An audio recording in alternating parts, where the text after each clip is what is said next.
a la mesa redonda, donde vamos a hablar con tres super cracks, con José Ramón Huerga, de Technical Manager de Integration Architecture de Everest, Noelia Martín, de consultante de API Management o API Designer, y Omar del Valle, que es API Management Design o API Consultant.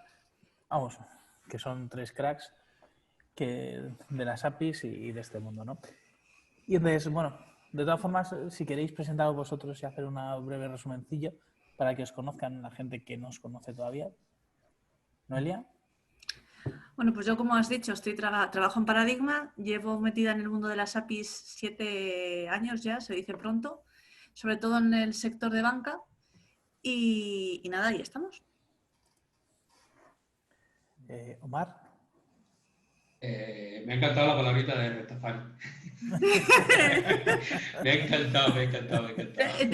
Vas a cambiar el título, ¿no? Nada de consultor, nada. Rastafari directamente, ¿no? Quien quiera lo entiende y quien no, pues nada.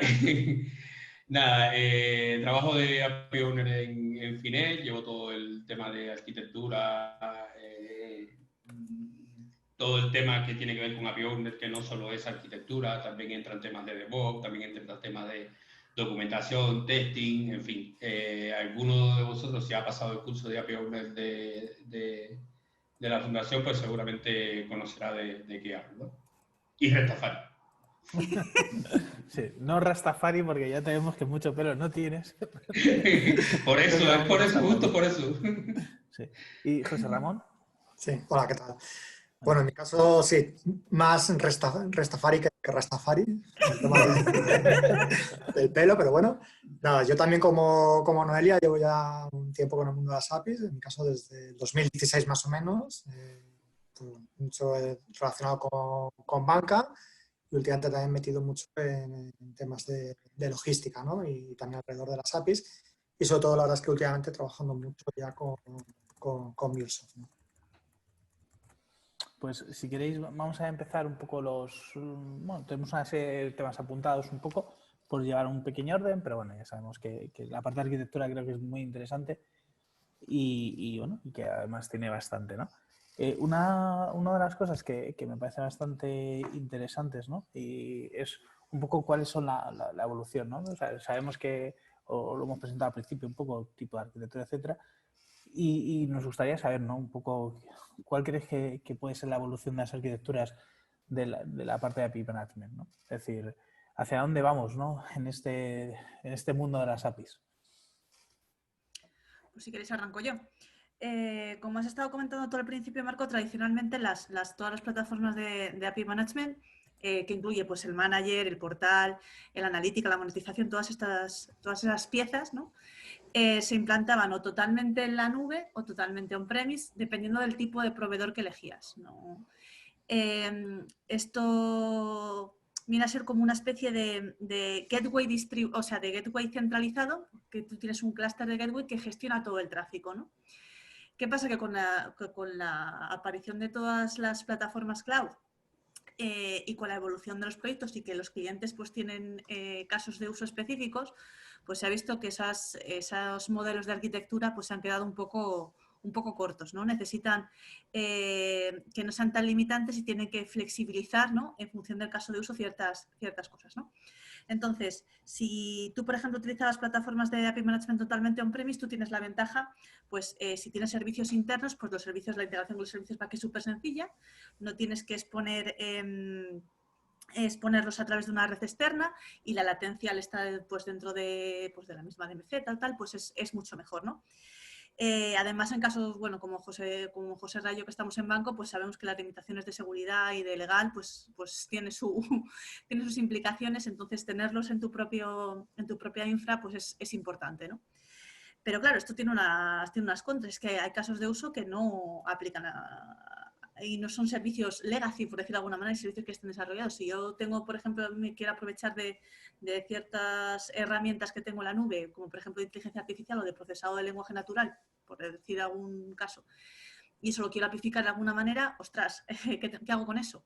Si quiero incorporar desarrollos externos y los quiero incorporar dentro de mi infra, ¿cómo hago eso? Entonces, para esos ciertos casos de uso, pues las totalmente on-premise pues tiene sus limitaciones.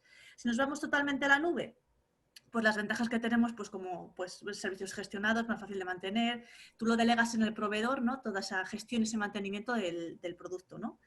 Pero claro, tú tienes en contra que si tú tienes un montón de servicios externos, tienes que exponerlos hacia afuera, aparte de esos saltos de red y la latencia que eso produce. Pues también es un tema, por no hablar del legal y de seguridad que os comentaba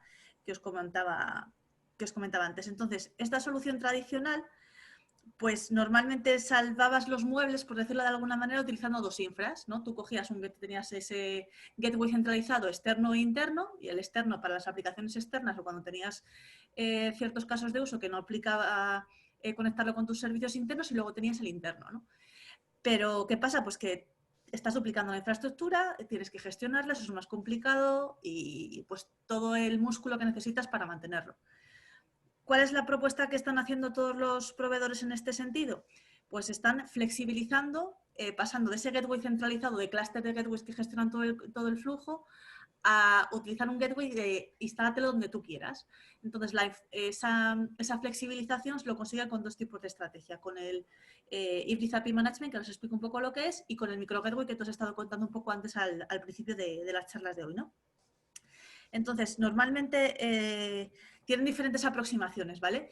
Pero para la plataforma de API Management híbrida lo que hacen es que toda la parte del portal, del manager, toda la parte de gestión, que es ese panel de gestión, lo utilizan en versión SaaS, y luego el gateway tú te lo instalas donde tú necesites en función del caso de uso.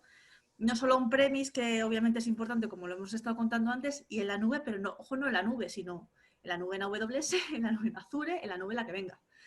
En y las luego, nubes. En las nubes, con toda esa complicación, ¿vale?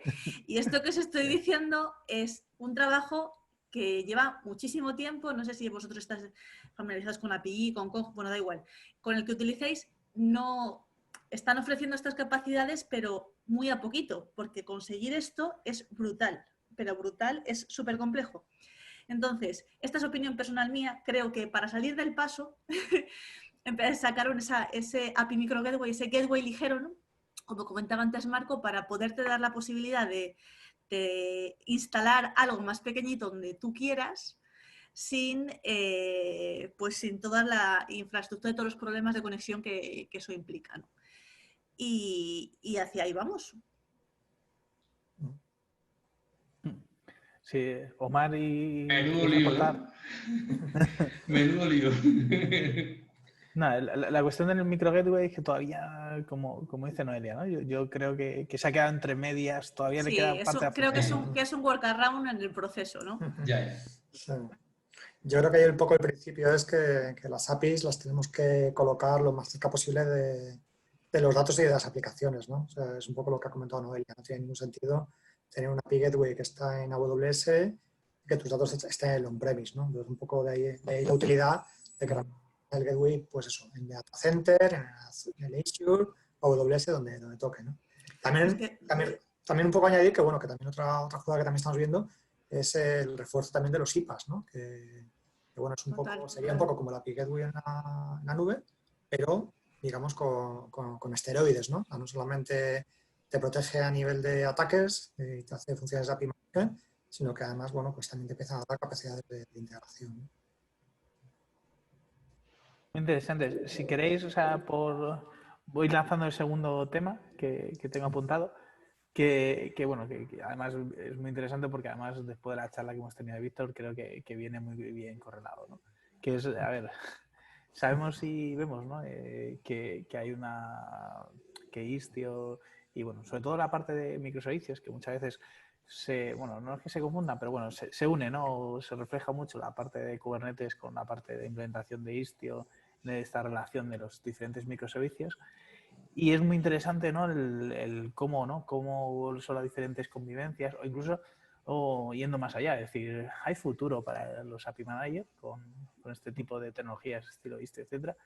Entonces, me gustaría un poco saber tu opinión, José Ramón y, bueno, Omar y Noelia, porque creo que son temas que todos los que vivimos el día a día de las APIs tenemos nuestras inquietudes y que tiene su complejidad, ¿no? Sí, además, efectivamente, lo acabamos de ver ahora con la charla de Víctor, ¿no? O sea, la verdad es que el concepto de Service Mesh ya lleva unos cuantos años, ¿no? Yo creo que ya van como para 3 años, ¿no? En el que ya empezamos a ver productos de este tipo y, claro, la verdad es que se está popularizando muchísimo, sobre todo como mecanismo de comunicación entre microservicios, ¿no? También yo creo que lo ha comentado Víctor, ¿no? Hay varias implementaciones, ¿no? O sea, está el Istio, el propio Linker, ¿no?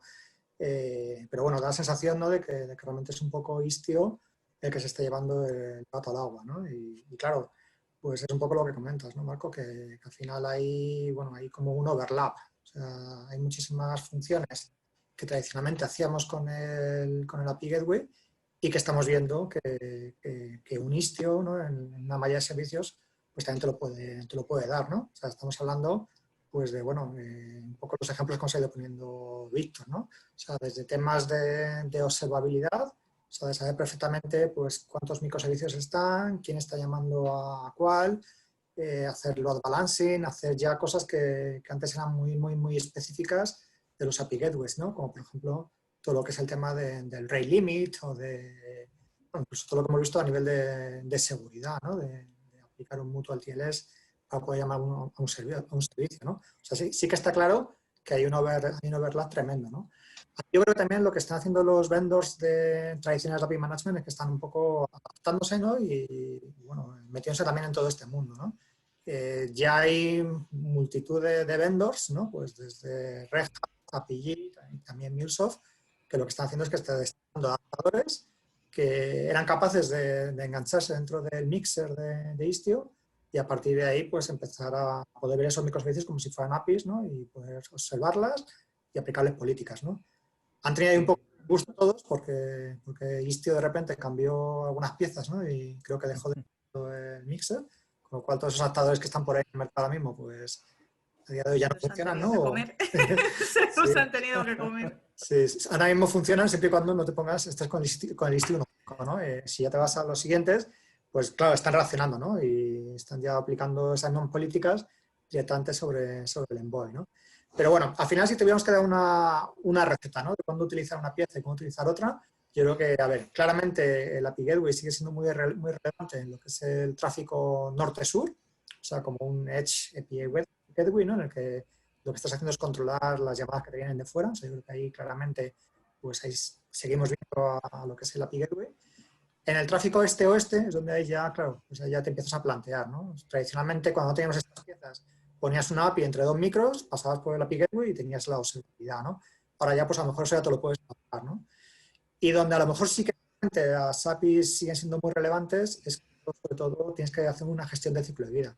Cuando tienes que hacer, pues desde el design, todo lo que es el API First, ¿no? Que veíamos ayer, de levantar la especificación de la API, de empezar a jugar con los mocks, de controlar las llamadas de fuera, de controlar cuáles son tus terceros, poderles dar permiso para que te llamen, que se suscriban a distintos planes, ¿no? Yo creo que ahí es donde claramente el mundo de APIs, pues yo creo que va a seguir existiendo y por tanto va a convivir con Service Mesh.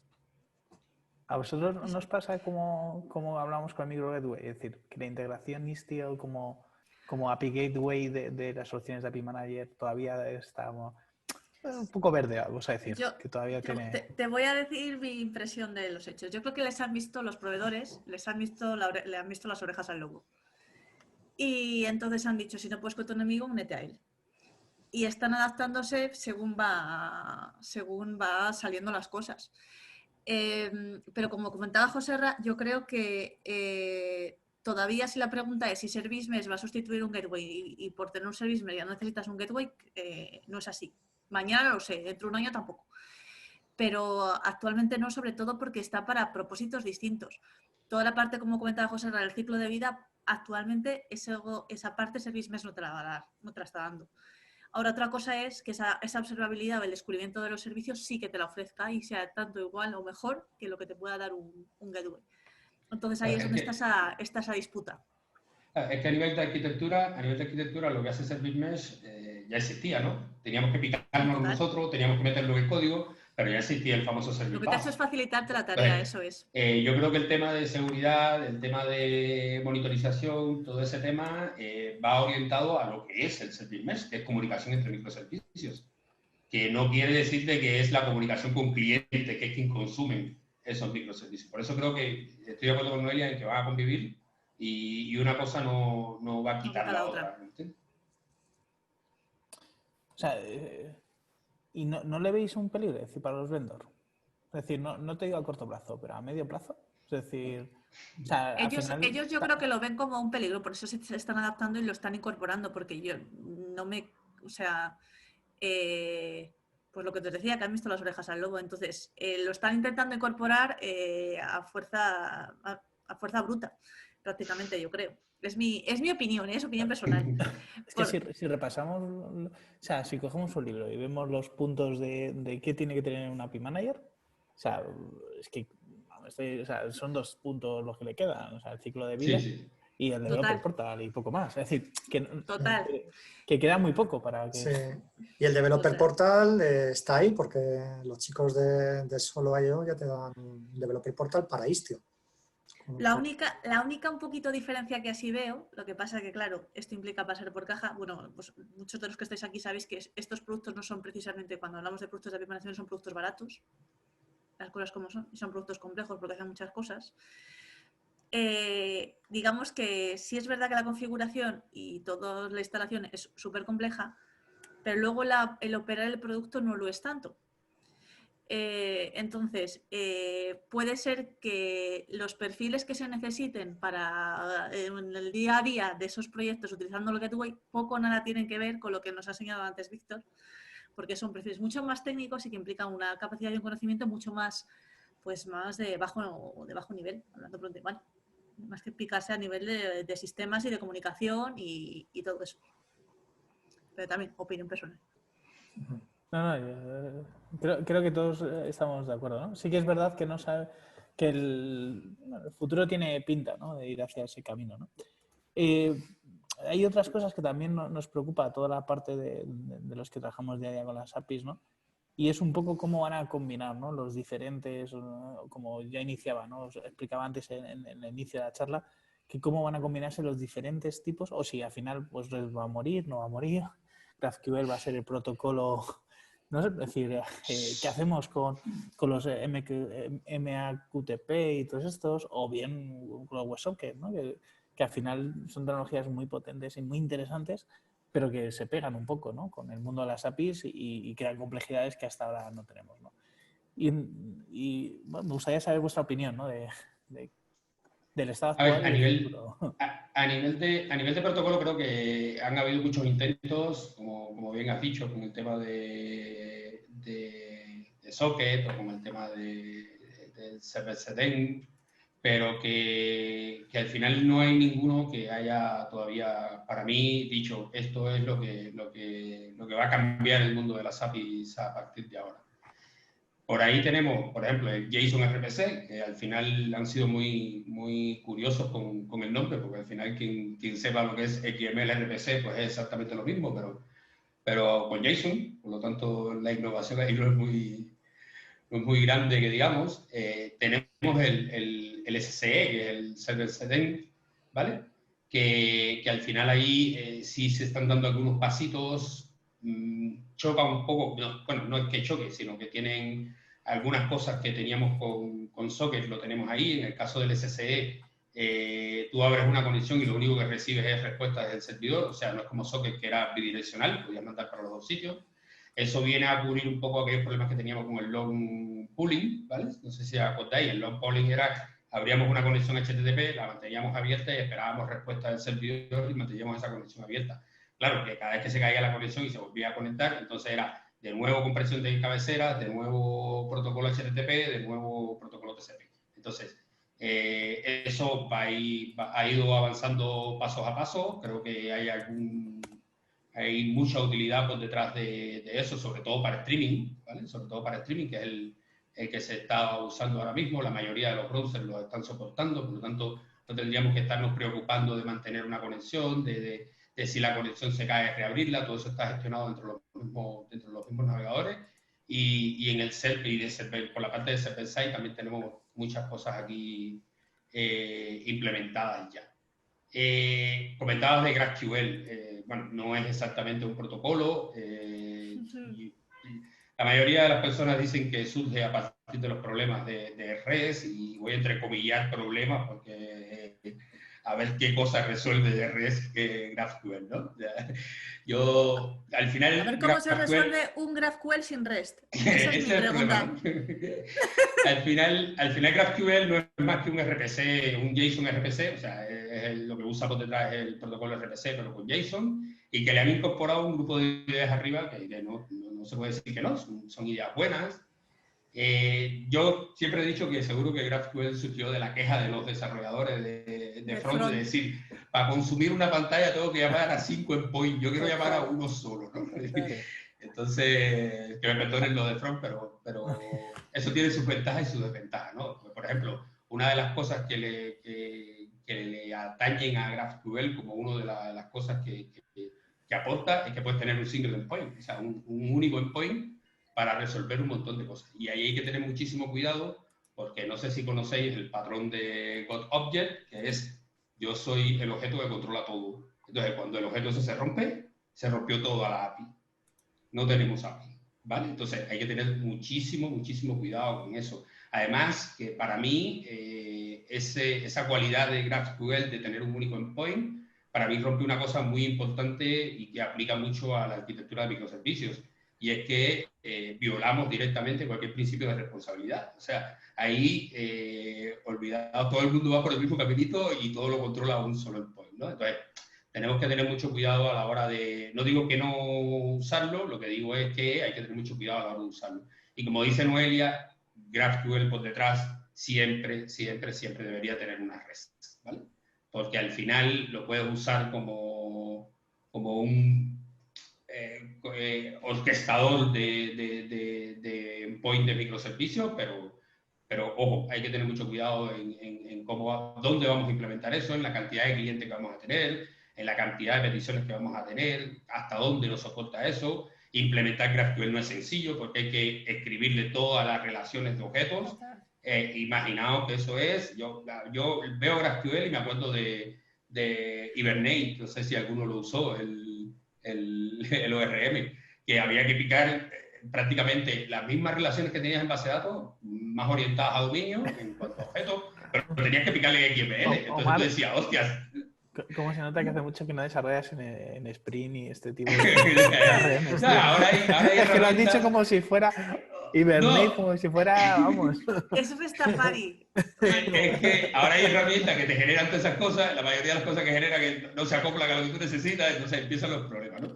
Pero, por ejemplo, mira, Netflix tenía REST, Netflix al final, y esto va un poco con lo que decía Noelia, ¿no? Netflix adoptó un patrón adapter, porque Netflix tenía a la gente de los distintos dispositivos, por ejemplo, el PC3, tenía que llamar, para pintar la pantalla en PC3, tenía que llamar no sé, un número X de endpoint. Entonces lo que hicieron fue un adaptador que pusieron por delante de todos los microservicios REST, que lo que hace es, pues, la interfaz UI de PC3 o de cualquiera de los dispositivos de Netflix se conecta a un único endpoint, han simulado un GraphQL ahí, y entonces ese endpoint llama a los distintos microservicios. Creo que en el artículo que leí estaba microservicios de seguridad, microservicios de usuario, microservicios de que ver, toda esa serie de cosas. Entonces ahí es donde empiezas a preguntar, ¿no? Si te falla el servicio de autenticación, tienes que devolver algo para atrás que dé error. Pero si te falla el servicio de que ver, devuelves un error para atrás, no pintas nada en la pantalla, o entonces tienes que implementar lógica para si falla el servicio de autenticación, dar un error, pero si falla el servicio de que ver, entonces puedes pintar algo que no tengas la parte de que ver, ¿no? Entonces eso empieza a complicar y a meter lógica, que supongo que también tendrá que meterse en GraphQL y también tiene que meterse en cualquier cosa de esta intermedia que hagamos con un único endpoint para resolver este problema. Y eso al final puede generar bastante problema, porque tienes que empezar a meter lógica en esa capa. Entonces, yo siempre lo digo, ¿no? Siempre nos quedará HTTP y REST a nivel de microservicios por mucho rato. De momento, por mucho rato, ¿vale?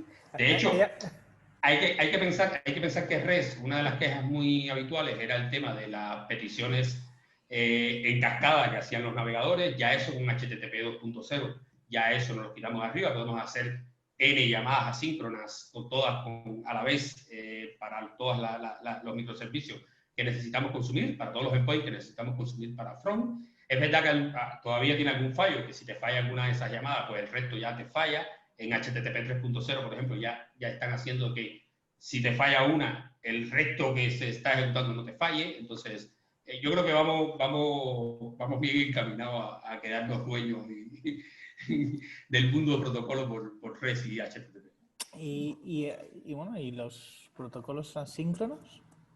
Porque, bueno, dentro de lo que cabe, te compro. Dice, bueno, utilizo GraphQL para ciertas cosas, tal, pero si yo necesito WebSocket, ¿qué hago? Es decir, ¿qué solución me daríais? Bueno, imagínate, WebSocket, bueno, no sé si quieres comentar algo, Noelia, pero para mí WebSocket es uno de los protocolos que más peligro genera a la hora de implementar un tipo de cosas. O sea, ten en cuenta que tumbarte una conexión, un socket con un D2 es lo más sencillo del mundo. Tienes una limitación de cantidad de puertos que puedes abrir, tienes muchísimas limitaciones por encima de lo que te ofrece, que es una comunicación bidireccional, ¿no? Entonces, lo que estaba hablando justamente del SSE, que la mayoría de las veces cuando abrimos una comunicación bidireccional, al final la comunicación cliente-server ya la tenemos resuelta, por HTTP las tenemos resueltas, y la que más nos apuraba era la comunicación server-cliente. O sea, sin que el cliente tenga que estar abriendo peticiones y peticiones para ver si ha pasado algo en el server, era la que más un poco nos apuraba hacia atrás. Y eso es una de las cosas que resuelve SSE, ¿no? Entonces... O sea, yo creo que hay zapatero a tus zapatos. O sea, creo que cuando se hace volviendo un poco a lo al GraphQL y ahora engancho con los eventos, pues eso, zapatero a tus zapatos. Por ejemplo, GitHub tiene las dos APIs abiertas. Tiene la de GraphQL sí. y la REST. Porque hace 2 años, si escuchabais a los iluminados que nos decían, no, muerte a REST, todo a GraphQL, ahora están GraphQL para unas cosas y REST para otras. Porque supongo que los desarrolladores back les han puesto en su sitio en el proceso. y con los eventos creo que pasa un poco parecido. Tienen propósitos distintos. O sea, pensad que cuando estamos hablando de APIs normalmente nos vamos siempre a las APIs REST. La concepción con las que cómo funcionan es, oye, haz esto, ¿no? Haces esa petición, haz esto. Pero en orientadas a eventos, en las EDA, las arquitecturas EDA, ha sucedido algo y en base a ese algo hay gente que reacciona de determinada manera, gente de sistemas o lo que sea que haya por debajo. Entonces, esas arquitecturas están muy de moda, para ciertos casos de uso son muy importantes y te ayudan a ese desacoplamiento y pues a las ventajas que te ofrecen este tipo de arquitecturas, que obviamente hay que tenerlas en cuenta, pero lo que estoy viendo es que cuando nos vamos a este patrón o a este tipo de arquitecturas estamos cometiendo errores que ya se supone que que hemos superado del pasado. Y ojo que voy a hablar de arquitectura SOA tradicional ahora. Cuando estamos hablando de eventos, muchas veces ni se sabe quién está consumiendo qué, ni qué tipo de mensaje se manda, ni qué información va ahí, ni nada de nada. Eso ni se gobierna, ni se sabe nada. Y porque pensamos que estamos haciendo algo muy molón, que es súper moderno, y en realidad estamos cometiendo errores pues eso que nos pasaba en la arquitectura tradicional SOA y que con las APIs REST pues, hemos intentado solucionar con todos los productos de API Management y ese gobierno, ¿no? Y el ciclo de vida. Entonces, ¿qué hay para solventar esto? De hecho, el año pasado en este evento tuvimos aquí a Fran Méndez, es el creador de Async API, supongo que muchos de vosotros lo conocéis. Es la alternativa del OpenAPI, pero para APIs asíncronas, porque hay capacidades y casuísticas que las arquitecturas orientadas a eventos y los eventos no la puedes modelar por mucho que tú quieras con un OpenAPI, porque es que el comportamiento es totalmente distinto. Entonces, pues eso, lo que os comentaba antes, yo creo que, de hecho luego, después de nosotros, que tenemos otro compañero que viene de Senseria, creo que es una de las asignaturas pendientes de los API Managers, y si no es el primero de los API Managers que lo incorporaron, fue de los primeros que empezaron a valorar las APIs orientadas a eventos metidas y gestionadas dentro de un propio API Manager, y de hecho Senseria es uno de los que lo hacen. Eso os cuento. Entonces, tiene pinta, ¿no? De que Que las Es- API REST no va a morir, ¿no? no va a morir. Pero que tenemos que incorporar las orientadas a eventos también. Claro. Esto es No te- como todo. Igual que la GraphQL. Zapatera tus zapatos. Sí, ¿no he tenido la sensación como expertos de APIs que posiblemente se han cometido los mismos errores que con las arquitecturas SOAP? E incluso a veces Por- peor porque hay menos contratos y hay No, menos... no, que justo es lo que te estaba contando antes, totalmente. O sea, es un evento, aquí me da igual subir un campo, poner más campos, poner menos, sin estructurar, no aviso a nadie, cambias el productor del mensaje y el suscriptor a mí, yo me lavo las manos. Total, estamos volviendo al desgobierno en este tipo de arquitecturas. Sí. Yo siempre comento que empecé dando charlas de gobierno de APIs y que últimamente las llamo desgobierno de APIs. Que hemos ido... Bueno, voy a seguir, la verdad es que es súper interesante estos temas. Y bueno, he ido avanzando en la parte de arquitecturas de APIs, ¿no? Orientada a eventos, pero bueno, me parece que estaba muy ligada, ¿no? Con las anteriores. Y viendo un poco también la parte de las, bueno, cómo se combinan las diferentes bueno, arquitecturas de API managers, etcétera, ¿no? Hay otro debate muy interesante que es si el API Manager debe hacer cosas de integración o no. Es decir, es un debate muy abierto porque hay API Managers que son solo APIs, es decir, no tiene capacidades de integración, hacer mappings, hacer transformaciones, etcétera. Hay otros que vienen más vitaminados, que muchas veces lo dicen, y hay otros que te venden lo que son las piezas aparte, ¿no? Entonces me gustaría saber vuestra opinión sobre este tipo de capacidades de los API Managers, si es mejor que esté en el API Manager, si es mejor utilizar otras piezas, o realmente creéis que no deberían de existir y irnos a microservicios. ¿Qué os parece? Yo creo que es un debate que se ha introducido en estos últimos, yo diría que estos últimos 2 años posiblemente.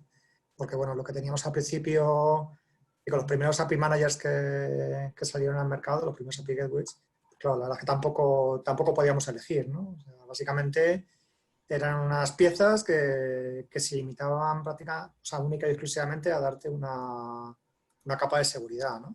Podías ser capa de seguridad pues para anti-hacking, pues para controlar temas de rate limit, de ataques, no sé, de throttling, de JSON, de lo que fuera, ¿no? O bien una capa de seguridad muy orientada a proteger quién puede llamar a una API. Pues si tienes esta API key o no, si tienes este client ID secret, puedes llamarme. Si tienes este token auth o este token JWT, ¿no? Básicamente se limitaban a hacer todo esto.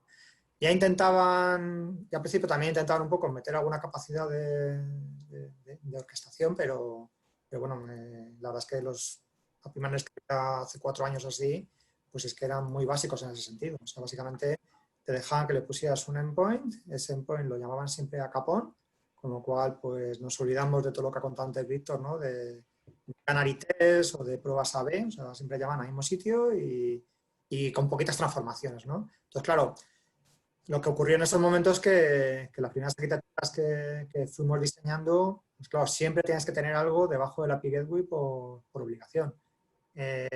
Normalmente tenías un SB que incluso no es que lo colocaras nuevo, sino que incluso muchas veces ya estaba, ¿no? Ya te encontrabas, pues a lo mejor, pues con tizcos que llevan ahí toda la vida, ¿no? Y que lo más que se hacía era colocar por encima la API y que fuera, en este caso, el SB el que hiciera todas las orquestaciones y todo lo que son las llamadas hacia abajo, ¿no? Ahí también hemos visto otra tendencia, ¿no? Bueno, pues de gente que se unía un poco al debate este de que el SB pues es un monolito y que también debe morir, y lo que hacían es que lo suplían pues muchas veces haciendo microservicios con Spring Boot o con Spring Integrator, ¿no? Bueno, es otra opción, ¿no? Porque evidentemente pues hay muchos más desarrollos en el mercado, ¿no? que saben Java.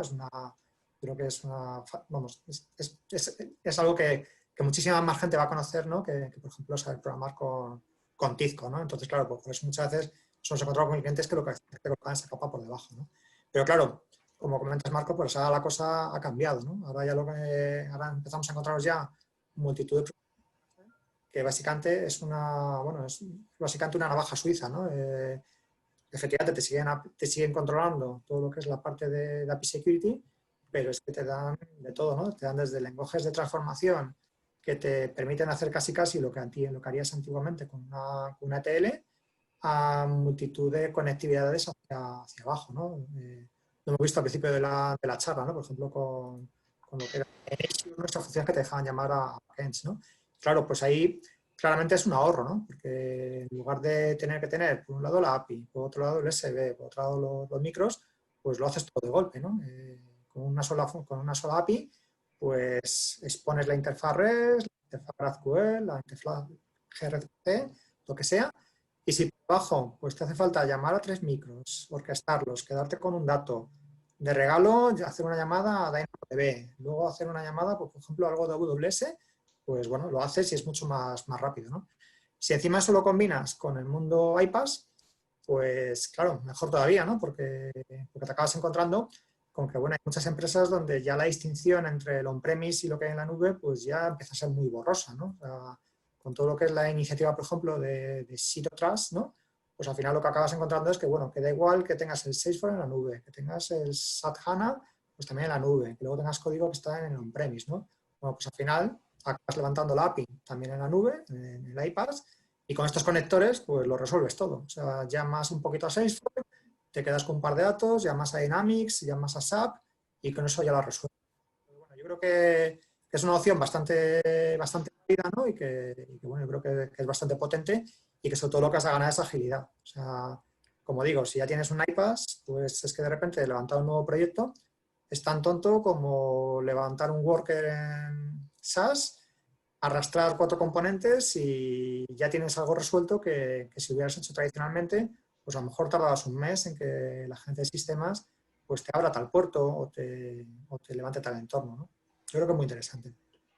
Yo, Estoy de acuerdo, Ramón, pero yo ahí tengo cosas en contra. Y yo. Aquí no, el tema de tener la navaja suiza está muy bien, pero creo que hemos abierto la caja de Pandora. Se abre la caja de Pandora. Vamos a acabar metiendo, porque sobre todo los que habéis trabajado con SB, utilizadora de TIBCO, acabas haciendo unos engendros y metiendo una lógica de negocio ahí que acaba siendo un desastre. Entonces, es verdad que te dan la agilidad porque es mucho más rápido hacer por configuración algo en este tipo de productos que picarte lo que sea o llamar a donde toque. Tú dices, bueno, buena gana de hacerme un servicio para que me haga esto si tú en un momento me metes aquí esto en la configuración y en media hora me lo tienes montado. Entonces ahí corremos el peligro de meter una cantidad de morralla dentro de la arquitectura y dentro de los productos de API Management que, ojo, cuidado que a nivel de latencia, dependiendo del producto, puede que estemos penalizando cosas que eso no hay que hablarlo y hay que verlo. Y luego eso también hay que gobernarlo y tener cuidado con ello, que no todo vale. Esa es la pega que le veo. A mí me pasó, a mí con los SD, me pasó como cuando estaba estudiando la carrera, hice un procedimiento almacenado para SQL Server que yo tenía casi 2 hojas de código, hacía cantidad de cosas adentro. Y se lo llevé al profe y me dijo muy orgulloso de que el procedimiento almacenado tenía 2 hojas de código y que era todo que hacía un montón de cosas y no me pegaron una hostia porque es que esto no es para eso, ¿entiendes? Entonces, además tuve la suerte o la desgracia, no sé ni cómo llamarlo, de hace unos cuantos años tener que implementar orquestaciones, posiblemente en el mejor SD que había en ese momento, para que tenía el WSO2, ¿vale? Y aquello terminó siendo un ejemplo. Aquello ahí adentro... Yo te digo que he utilizado el de WSO2 y el de TIBCO.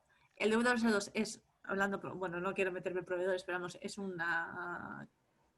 es bastante más complicado que utilizar que TIBCO. En TIBCO puedes hacer virguerías, pero como puedes hacer esas virguerías, eso acaba siendo lo que comentaba antes, la caja de Pandora. Y José Ra creo que lo ha vivido también por otros Mírale la cara. Sí, también hay que tener en cuenta la presión que le están metiendo a los vendors. O sea, si os cogéis el informe de Gartner de hace nada... Es verdad. Tienes que marcar la diferencia. Es que son un montón. Es que además fijaros que... Sí, además que fijaos que justo salió hace 15 días, salió de golpe el de iPaaS y también el de API Management. Adelantó Mule API en el de APIs. Y el comentario que puso el consultor de Gartner es, claro, es que API no te está dando capacidades de integración. Y eso fue un punto que iba en su contra. Ganó es decir, y por eso ganó. Entonces, claro, ¿qué pasa? Que evidentemente para el año que viene, pues me imagino que tendremos a todos los demás vendors rápidamente metiendo capacidad de integración ahí, para subir. Eso es. Pues, perdón, ya vamos fuera de tiempo. Voy a lanzar el último tema muy, muy rápido y empezamos con la siguiente charla, que se nos ha ido un poquillo el tiempo, pero bueno, la verdad es que creo que está bastante interesante, ¿no? Y es un poco, pero muy rápido. Hemos hablado de los SBs, de los APIs, pero yo creo que todavía hay, o sea, para ser sincero, aunque supuestamente los API managers y toda esta parte se supone que están sólidos, etcétera, o sea, yo creo que todavía hay bastante por mejorar, ¿no? ¿Vosotros qué mejoras o qué creéis que todavía falta por avanzar dentro de este tipo de herramientas, ¿no? Que pretenden un poco liderar, ¿no? Tecnológicamente toda la parte de APIs? A mí, Marco, en ese sentido me hacía gracia la imagen que presentaste al principio, cuando estabas diciendo cómo era un API Management, la arquitectura de un API Management. Y yo creo que llevamos enseñando la misma imagen hace como 4 años, ¿no? O sea, tenemos por un lado el API Gateway, que actúa de proxy, tenemos el portal de desarrollador, tenemos entonces el resto de capas que se van integrando con el API Gateway, como es seguridad, caché, representación, orquestación. Y yo creo que ahora que algunos se están atreviendo con APIs asíncronas, ese tipo de cosas, ninguno ha salido de ahí. Yo creo que nos mantenemos estancados en la misma arquitectura y un poco yo creo que nos mantenemos estancados porque al final tienes que vender. Al final van orientados, mira lo que acaba de decir José Ramón con Gartner, ¿no? O sea, al final, si no tienes orquestación, no vendes. Entonces, están desarrollando más la propia arquitectura que ya conocíamos de hace 4 años que innovando y haciendo cosas nuevas, ¿no? Entonces, en ese sentido, es verdad que todos los API managers prácticamente hoy en día tienen integrado lenguajes de definición, ya sea Ramel o Swagger o OpenAPI. Podemos coger un Swagger y ponerlo directamente en el API Manager y generar toda la estructura que necesitamos para desplegar nuestro microservicio, pero por ejemplo no tenemos a nadie que nos haga testing de definición. O sea, todavía no sé si hay un API Manager que es capaz de decirte, ¿estás creando una definición bien creada? O sea, los Restafari, ¿no? Si estás usando post para lo que tienes que usarlo, si estás usando, si tienes delete con body, si tienes ese tipo de cosas, todavía no hay nadie que nos lo diga, ¿no? Y entonces, Omar, ahí está muy bien, porque ya sabes que la fundación tiene un producto que es Do Not Sonar API, que cubre esa parte, así que está muy bien, ¿eh? O sea, muy bien, todos ¿no? los que quieran conocerlo, que me escriban, ¿eh? Muy bien la cuña publicitaria. Un minuto, ¿vale? Perdón, pero ya... Vale, rapidito. Por ejemplo, con testing se están metiendo muchos ahora. Es verdad que, por ejemplo, WSO2 tiene el Ready API, IBM Connect también tiene para testing, Con estaba metiendo, MuleSoft también estaba metiendo para testing, pero por ejemplo se me quedan cosas que solamente lo encontré en MuleSoft, como el API Key, por ejemplo, que es, oye, si yo te estoy subiendo el lenguaje de definición, si yo te estoy diciendo cuáles son mis parámetros, si yo te estoy diciendo el tipo de parámetro, ¿por qué me haces implementar a mí en el microservicio que si no me llega un parámetro que es de tipo entero, yo tengo que devolver un 400? O si el JSON que yo espero en un post no viene bien formado, yo te tengo que devolver un 400. Porque esto no está integrado todavía en los API Managers. Muy bien. Cuando tienes toda la información necesaria para hacerlo. Entonces, yo creo que en ese sentido se han quedado estancados en cuanto a crecer internamente entre todas las piezas que conocemos hace 4 años y se han olvidado un poco de innovar a partir de todo lo que está sucediendo en ese tipo. Sí, perdóname, yo sé que os gustaría seguir avanzando sobre este tema, pero es verdad que vamos muy mal de tiempo. Voy a meter la última cuña publicitaria, que está guay, que la fundación también tiene un producto para eso, que es el Swagger to Postman o OpenAPI to Postman, y que precisamente cubre esa necesidad que decías, Omar, que está bien. O sea, si nos quieren comprar el producto, cualquier encantado, ¿eh? Que ya he dicho que me quería retirar a los 40 y ya voy por 38. Pues muchísimas gracias, cracks. O sea, la verdad es que siempre es un placer hablar con vosotros. A vosotros. O sea, Gracias. se nota, ¿no? En los años, la experiencia y bueno. Y la verdad es que da un gusto, ¿no? Hablar con gente que se nota que en el día a día resuelve los problemas que todos tenemos y que son complejos y que no hay una solución A, B y C, ¿no? Entonces, muchísimas gracias, José Ramón, muchísimas gracias, Noelia, y muchísimas gracias, Omar.